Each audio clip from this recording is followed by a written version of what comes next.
Greetings, everyone, and welcome back to the TFT Perspective.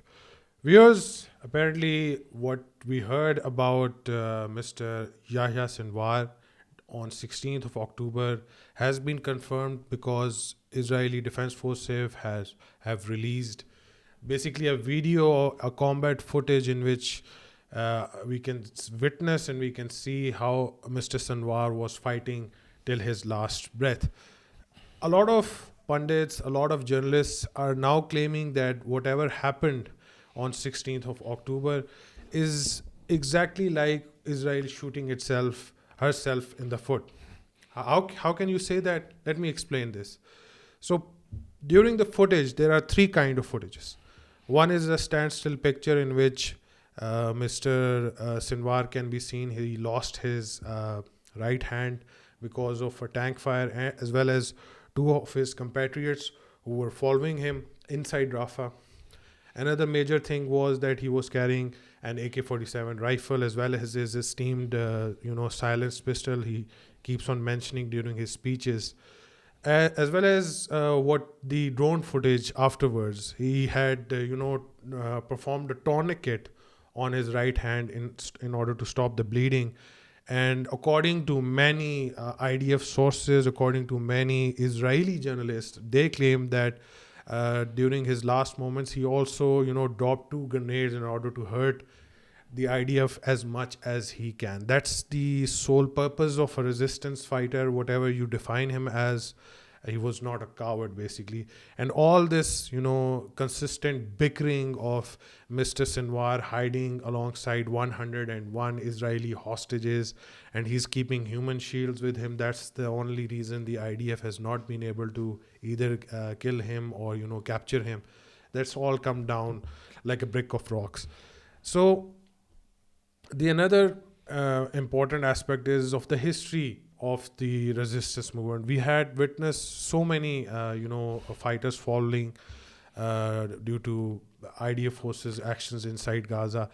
Other than what the Israelis have been doing, that is killing babies, women and children, and consistent bombardment of residential buildings with no concern whatsoever of civilian loss.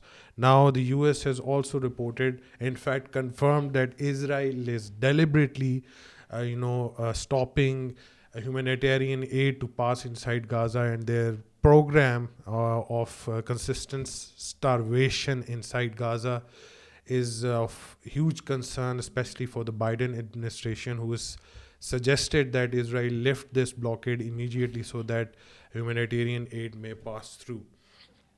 We have with us Mr. Waqar K. Korbi. Sir, Mr. Sinwar, born in 62 in Khan Yunis in a refugee camp. That itself tells an entire different story. Back in 89, he was charged with 4 assaults and 4 murders, basically. These Israelis claimed he killed 2 Israeli soldiers and 2 agents working for Israel. And he was sentenced for, he was given 4 life-year sentences.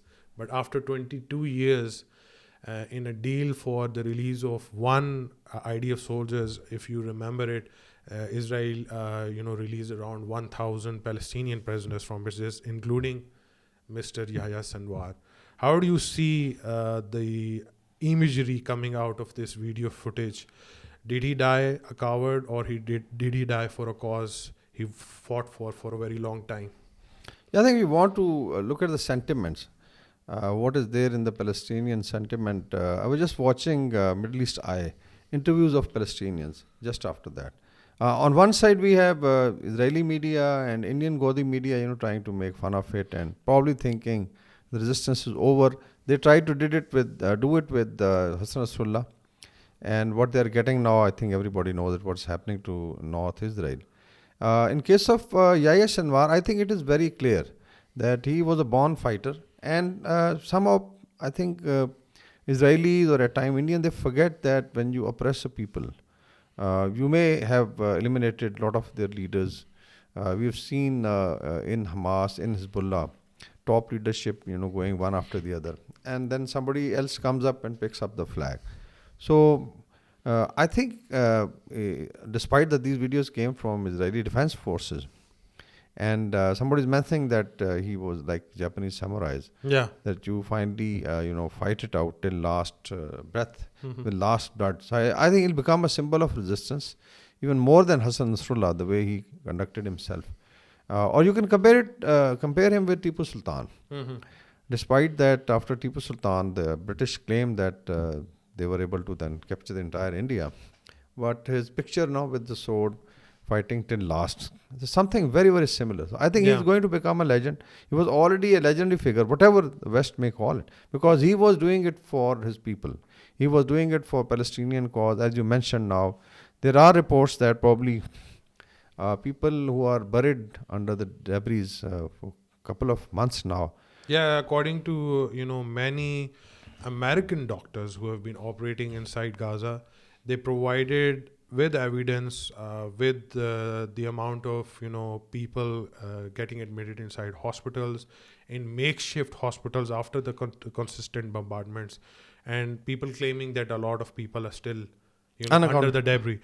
So unaccounted figures and confirmed figures suggest that around 200,000 plus people have actually died inside Gaza because of this. That accounts for almost 5% of the overall population of Gaza. So this is, I think, tragic.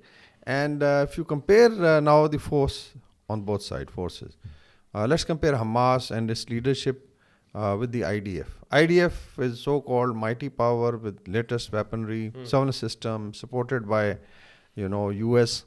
Even when they are attacked, Israel, the Western allies would come into play, and they'll start helping. Now we have seen the third batteries being deployed. Mhm. So it means that on one side you have almost the entire Western backing, financial backing. I think $14.5 billion of one package followed by another.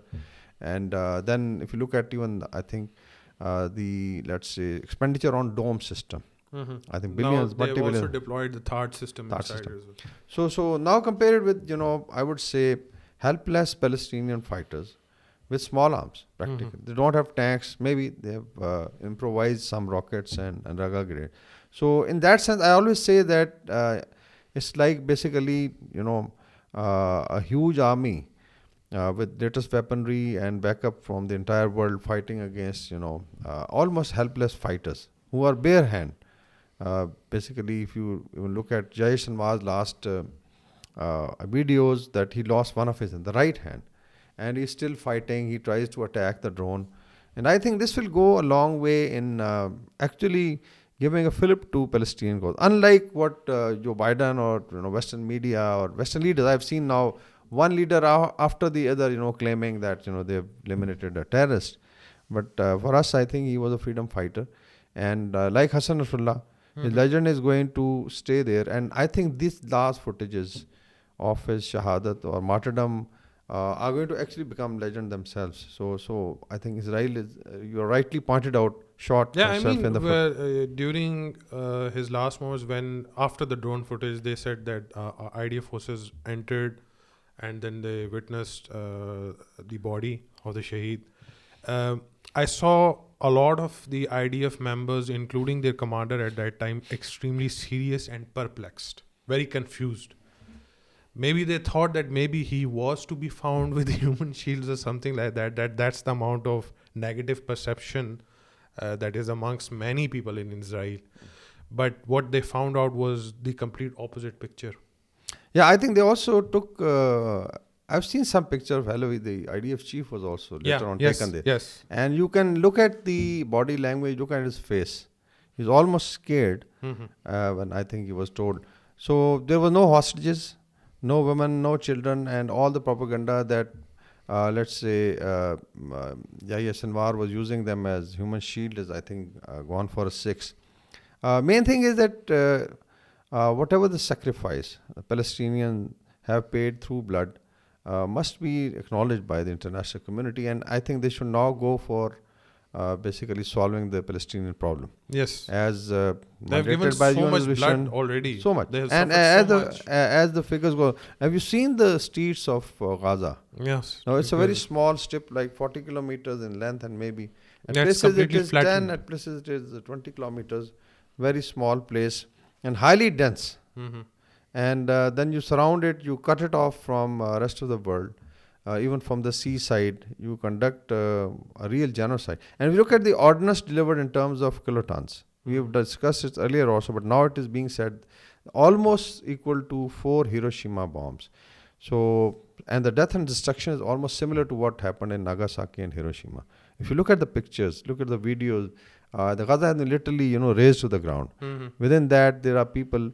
I was looking at one of the interviews at Al Jazeera. There's a lady from Oxfam, and she was almost, crying and saying that what have they done? Because we can't even go, the NGOs can't go and work. So you don't allow humanitarian assistance, and this is happening live in front of our eyes. And somehow the international conscience is really dead.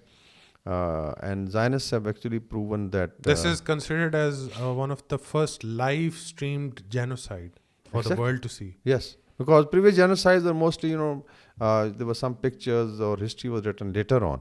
But this is being telecasted live. And it's not something they're trying to hide. It's being done openly. And then we come to the Indian media. And I'm really sorry to say that, they are literally ruthless. They celebrate. I don't know why India should be celebrating death of or massacre of Palestinians, because they have the similar feeling. If you look at Zionist agenda and the RSS fascist agenda of Hindutva, it is very similar. The only thing is that probably because of some semblance of civilization in India, they are not allowed. But otherwise, I've seen them, giving call to rest of India and police saying, give us 45 minutes and we'll solve. Basically, they are saying that we'll conduct a genocide of Muslims in India. So this is the kind of mindset on both sides. But I'm sure an idea, struggle for freedom doesn't die with the death of leaders. We have seen, previously, we've seen, if you look at Hezbollah's leadership, somebody will emerge. And there are reports that now for the time being, I think Khalid Mashal will take over Hamas. He's outside. But definitely, it's going to be remembered as a legend. Yeah.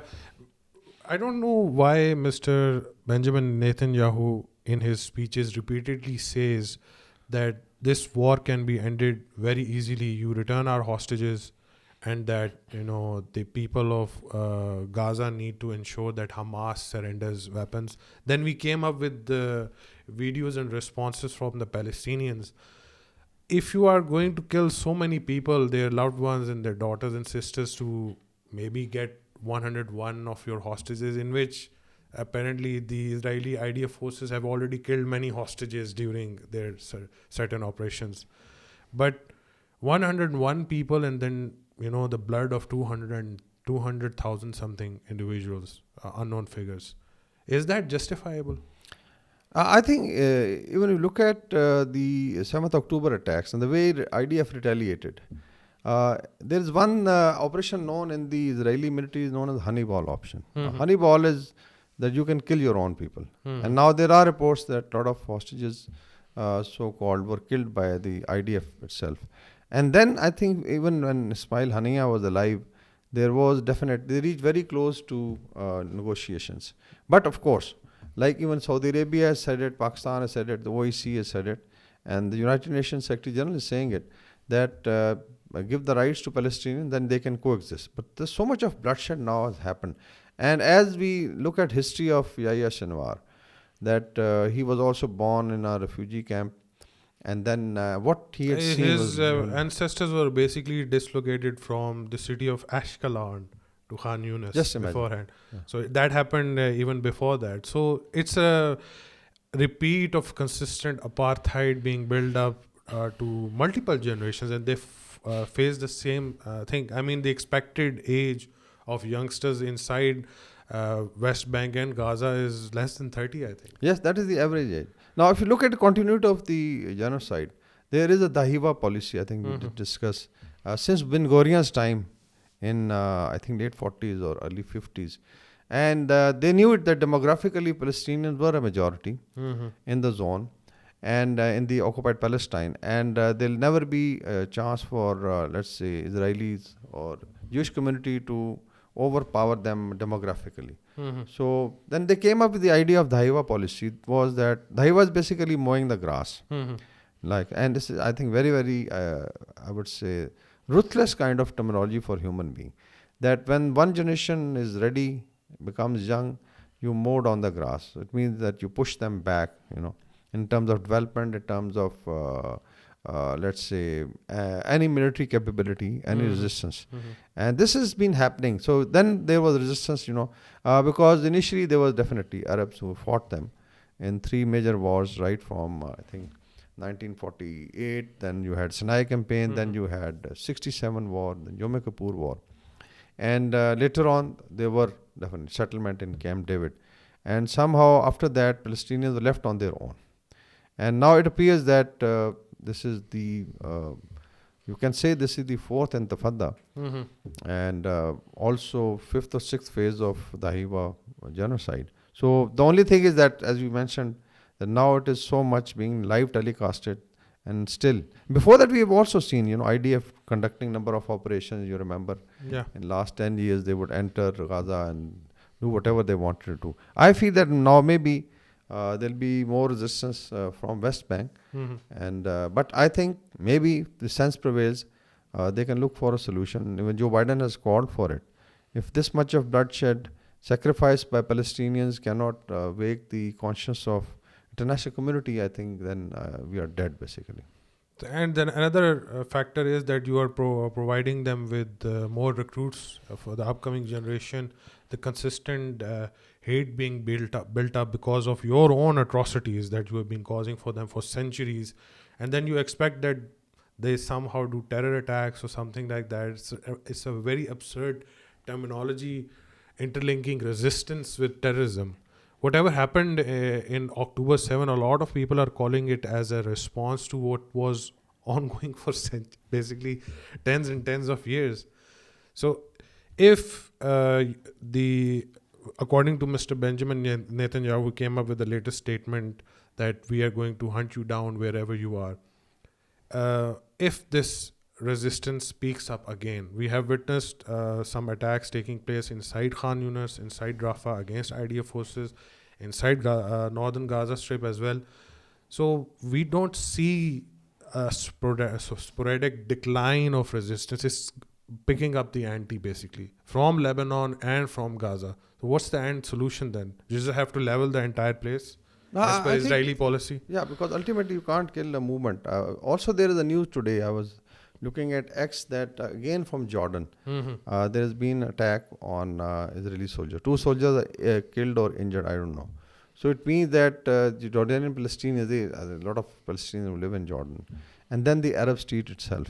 I think enough is enough. But if you look at resistance ability to come up with new tactics, new strategy, and new slogans, this is going to keep happening till this problem is solved. I was also looking at overall soft power of Israel. Just imagine before 7th October where they were. We're talking of Abraham Accord. Yes. We were talking of, and he also showed that, from India, going through Haifa. maybe there was some merit. I'm not saying that. Maybe it was a good idea. But that's the kind of soft power Israel had gained. And after 7th October today, I think they've even lost the perception battle in the Western capitals. Yes. Look at the common man. Look at the I think protests in universities in the West, in North America, Europe, Africa, Asia. So they've lost. So I would say that Israel's political and informational capital that they had gained over years and decades has been lost in 1 year. Because now people can see, by and large, the human consciousness remains alive inside, whatever you are projecting outside. So all told, I think it's very, very challenging time for international community. And let's see something better comes out. But definitely Yahya Sinwar will be remembered as a legend. Yeah, remembered as a legend. For the stand note, viewers, please do leave a like and subscribe our channel. Thank you so much for watching us. Goodbye.